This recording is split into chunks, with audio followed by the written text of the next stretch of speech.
নিয়ে বাড়ির লোককে নিয়ে দেখতে দেখুন, মাননীয় প্রধানমন্ত্রী শ্রী নরেন্দ্র মোদী মানেই হচ্ছে উদ্দীপনা। মাননীয় প্রধানমন্ত্রী নরেন্দ্র মোদী মানে নতুন আশার সঞ্চার। মাননীয় প্রধানমন্ত্রী নরেন্দ্র মোদী মানে শিল্পের নবজাগরণ। ভারতবর্ষের বিভিন্ন জায়গায় এই শিল্পায়ন চলছে। পশ্চিমবঙ্গ পিছিয়ে যাচ্ছে, আমরা পিছিয়ে পড়ছি।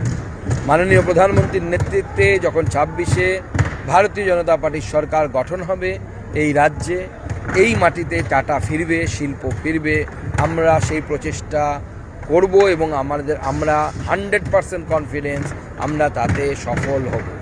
ইচ্ছুক চাষি থেকে অনিচ্ছুক সকলেই চাইছে এখন শিল্প বিকল্প কিছু একটা হোক। তাহলে কি তখন ভুল হয়েছিল? এরা বলছে যে তখন হয়তো ভুল হয়েছিল আন্দোলনে। তখন আন্দোলন ছিল হচ্ছে মমতা বন্দ্যোপাধ্যায়ের ক্ষমতায় আসার জন্য আন্দোলন, অন্য কিছু নয়। মমতা বন্দ্যোপাধ্যায় ক্ষমতায় এসে গেছেন, বইয়ে এখন সিঙ্গুর আন্দোলন ঢুকিয়ে দেওয়া হয়েছে। সেখানে চাকরি চোর পার্থরও একসময় নাম ছিল, ছবি ছিল, নতুন করে সরিয়েছে কিনা আমার জানা নেই। ব্যাস নিজেদের ব্যবসা চালাচ্ছে, সাধারণ মানুষের কিছু হয়নি।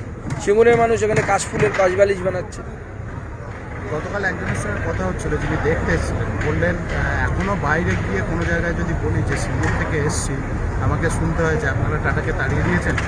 দেখতে এসেছিলেন কিছু উৎসাহ উদ্দীপনা। দেখুন, সেই যে কলঙ্ক, এটাকে আমরা কলঙ্কই মনে করি, টাটাকে এখান থেকে তাড়ানো। সেই সময় রতন টাটার সেই যুগান্তকারী উক্তি নিশ্চয়ই আপনাদের মনে আছে যে আমি খারাপ এমকে ছেড়ে ভালো এমকে বেছে নিই। খারাপ এম মানে বুঝতেই পারছেন মমতা বন্দ্যোপাধ্যায়, আর ভালো এম মানে তৎকালীন গুজরাটের মুখ্যমন্ত্রী মাননীয় প্রধানমন্ত্রী নরেন্দ্র মোদী।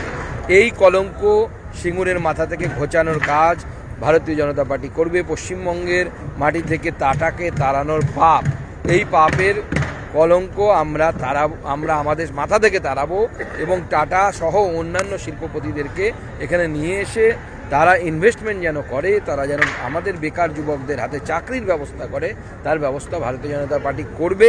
আমরা করে দেখিয়েছি, ইউপিতে দেখিয়েছি, বিভিন্ন জায়গায় দেখিয়েছি, মধ্যপ্রদেশে দেখিয়েছি, এখানেও করবো।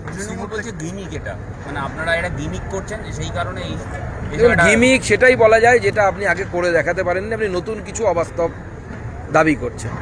ধরুন, আপনি অঙ্কে পেয়েছেন 50 হাফ ইয়ারলিতে, আপনি দাবি করছেন এবার 99 পাবো, তাহলে সেটা গিমিক হতে পারে। এখানে আমরা করে দেখিয়েছি।